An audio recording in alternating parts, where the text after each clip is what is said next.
Em 2018, no comício que Lula fez para atrasar sua prisão em algumas horas, ele estava tão bêbado que Crazy Hoffman sentiu o bafo de cana e disse: cachaça. Esse sindicato fez uma das greves mais extraordinárias. E nós conseguimos fazer um acordo com a indústria automobilística. Ninguém reclamou nem a desmentiu. Afinal, a Glaze é petistas e petistas nunca mentem, né?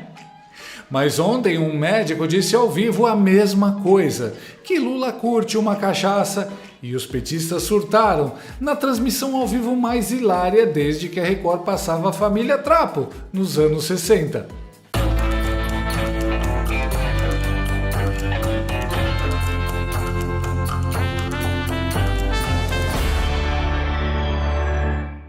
Depois do derrame cerebral do presidente Lula, a tensão, a confusão e o amadorismo tomaram conta dos esgotos petistas.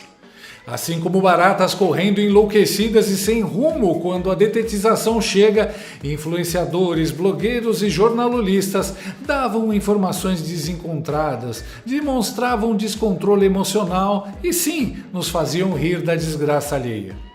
O fenômeno tomou conta desde bloguinhos de quinta categoria até o departamento oficial de propaganda do regime, a Globo News. Repare no desespero das meninas super mentirosas Mortadela Lima e Chatuza Neri para passar um clima de descontração e assegurar aos 3 telespectadores da emissora que tá tudo bem com o painho. E o que a gente sabe de como o Lula está agora, Dani? Natuza, o Lula tá mal-humorado. Por quê? Porque ele odeia ficar internado. Então, assim, o Lula detesta ficar internado, detesta não ficar trabalhando, detesta não estar falando com as pessoas, ele está despachando, mas obviamente num ritmo mais lento. Depois que a cirurgia terminou e que a equipe já havia passado as informações ali na entrevista coletiva, eu consegui falar com um integrante do time médico que operou o Lula. E aí eu perguntei, e aí, como está o presidente? Tá bem, tá comendo, tá consciente, tá falando normalmente. Eu falei, e o humor, ele tá de bom humor?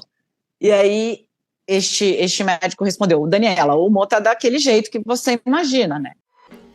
Mano, detesta não ficar trabalhando foi fogo. Amei a piada. Nem ela acreditou nisso. 80 anos de idade, 2 anos de carteira assinada e a blogueira vem dizer que o Lula não aguenta ficar sem trabalhar.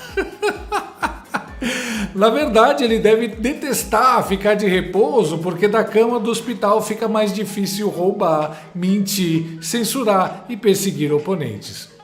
Mas o mais importante aqui é que por trás do sorriso e dos gracejos das militantes dá para se ver o desespero das filhas falando do próprio pai na UTI.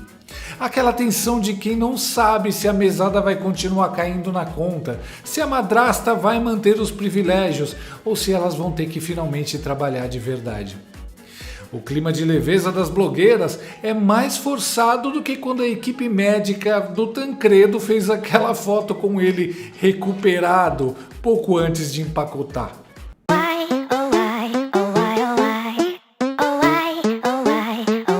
Já o papel higiênico com letrinhas Folha de São Paulo nem disfarçou que, enquanto o painho agoniava no leito, os jornalistas da casa só pensavam mesmo era em Bolsonaro. Queda no banheiro, desdém de Bolsonaro e cirurgia de emergência. Passo a passo de Lula após acidente. Se não colocar o nome do Biruliro não tem cliques, né? Engraçado que esses caras nunca falaram do desdém do Lula com a facada do Bolsonaro. Essa facada foi muito estranha. Uma facada que não teve sangue, que os seguranças, ao invés de proteger o Bolsonaro, protegeram o esfaqueador. Aliás, como os militantes da Folha de São Paulo, os militantes do PT não pareciam estar muito focados na recuperação de Lula. Não apareceu ninguém na porta do hospital sírio-libanês para se manifestar. Quer dizer, apareceu, mas não era petista. Já morreu? Se pode demorar a morrer, ladrão, né?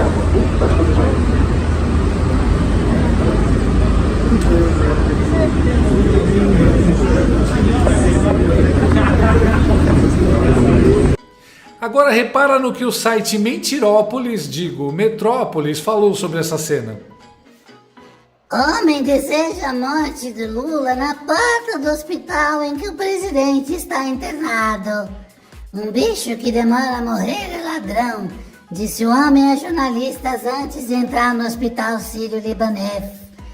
Protestos e ataques contra o presidente foram ouvidos em diversos momentos nas imediações do hospital desde a manhã dessa terça-feira. Ué, o homem não disse presidente Lula, ele disse ladrão. Quem fez a associação Lula com ladrão foram vocês do Metrópolis. Sem perceber, os caras confessam que até eles acham que o Lula é ladrão. Além do mais, eu me lembro de um jornalista desejando a morte do presidente Bolsonaro no maior jornal do Brasil e o Metrópolis não deu essa repercussão. Porque torço para que Bolsonaro morra! Imagina o escarcéu que seria se o título da coluna fosse este. Porque torço para que Lula morra! De todo jeito, a confusão entre os petistas era tanta que até a deputada e assombração do PT, Benedita da Silva, se distraiu e chamou a primeira cuidadora Janja de... cuidadora. E isso é importante para nós, também dar força lá para a Janja, ao lado dele, né? Uma cuidadora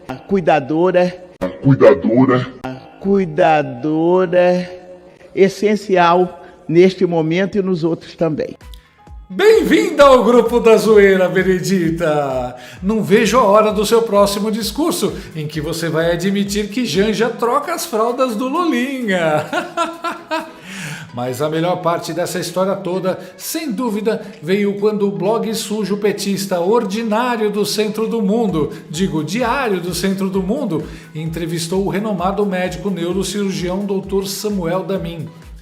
Só que o que eles não esperavam é que o bom doutor iria chamar o Lula de bebum ao vivo. Durante a conversa, o professor Damin, ao discutir a cirurgia realizada por Lula para estancar uma hemorragia cerebral, elencou diversos fatores que poderiam prejudicar o paciente, incluindo o suposto abuso de álcool. A reação dos blogueiros e também dos jumentos assistindo a live foi hilária. Mais adiante, principalmente o quê? Principalmente se essa pessoa ela já tiver um pouco mais de idade, né? Então no caso do presidente, 79 anos, e tiver outros fatores de risco. Eu particularmente desconheço o histórico de doenças aí do presidente, né?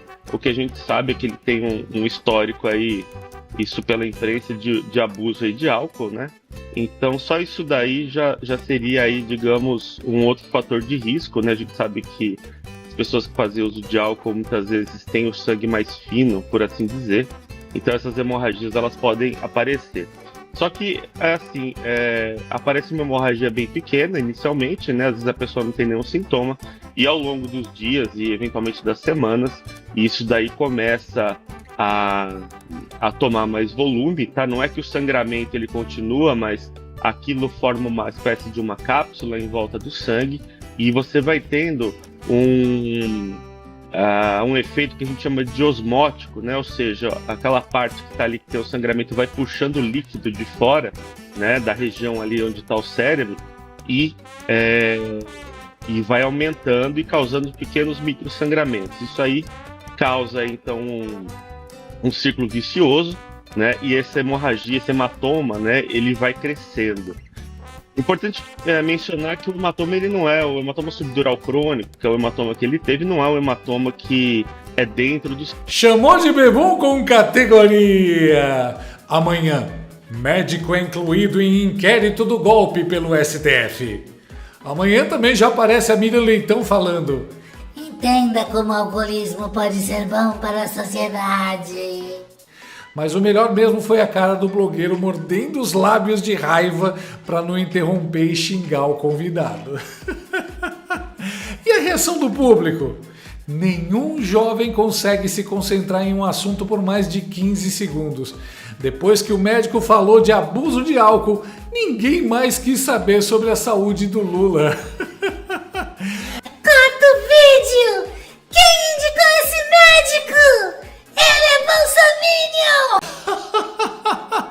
Mas a melhor reação foi essa. Bozo encheu o rabo de leite moça. Uai, excesso de leite moça nunca foi causa de aneurisma que eu saiba. O melhor é que quando eles dizem que o Lula não bebe, isso fica ainda pior para a imagem dele. Quer dizer então que quando o Lula falou que uma moça negra era uma afrodescendente formosa que queria sair com ele e gostava de batucar, ele estava sóbrio? Quer dizer então que quando o Lula agradeceu à África por tudo que ela produziu nos 400 anos de escravidão, ele estava sóbrio? Interessante. Engraçado porque até um tempo atrás, quem discordava de médico era chamado por esses mesmos petistas de negacionista e anti-ciência. No mundo maravilhoso dos DCMs, o Lula nunca bebeu. E se bebeu não é motivo para ter sequelas. Essa molecada vai tomar muito toco na vida. O engraçado é que todo mundo sabe que Stalinácio enche a cara, faz tempo. Ronaldo Fenômeno já disse que o Lula bebia. Ronaldo, todo mundo diz que o Lula bebe. Lula já quis expulsar um jornalista americano do Brasil por dizer que ele bebia. O jornalista quase expulso do Brasil após reportagens sugerir que Lula era alcoólatra. O tipo sanguíneo do Lula é 51 positivo e ele tá cada dia mais parecido com o velho Barreiro. Mas agora os petistas agem como se o 9 dedos fosse um abstêmio. Além de abusar do álcool, o Lula tem o histórico de abusar do povo também. A nossa conta bancária fica igual o sangue dele, cada dia mais ralinha. Lula teve derrame cerebral, ele abriu o crânio, mas quem parece confuso e sem cérebro são os fãs dele. O doutor só observou uma coisa que a Glaze já sabia faz tempo. É cachaça. Pela análise clínica desse médico, o Lula, quando sair da UTI, já pode ir direto para o Alcoólicos Anônimos. Se você tem namorada, abrace ele, vá pro amor. Se você tem mulher, abraça a sua mulher. Ou seja, vamos esquentar o vale da Capão. Se tiver frio, a gente faz calor. Se tiver calor, a gente faz frio. Gostou desse vídeo? Então inscreva-se no canal, comente, curta e compartilhe com seus amigos. Não gostou? Compartilhe com seus inimigos. Até o próximo vídeo, se o mundo não acabar antes. Por hoje é só.